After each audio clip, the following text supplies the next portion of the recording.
Šviežiais laidos produktais rūpinasi ir laidą remia Lidl.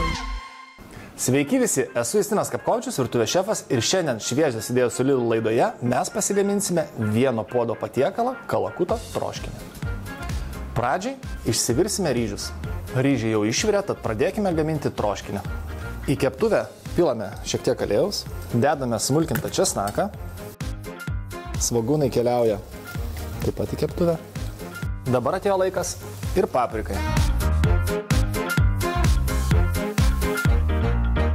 Į keptuvę keliauja kalakutienos kumpeliai. Kalakutienos mėsa apskrudo, tad į priekaistuvį keliauja konservuoti pomidorai. Mėsa įsitroškino, tad į puodą beriame virtus ryžius.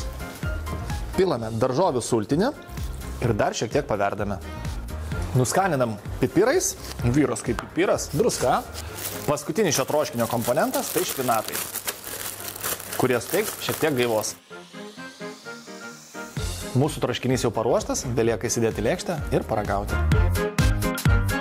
Papuoškime šviežiom petražolėm.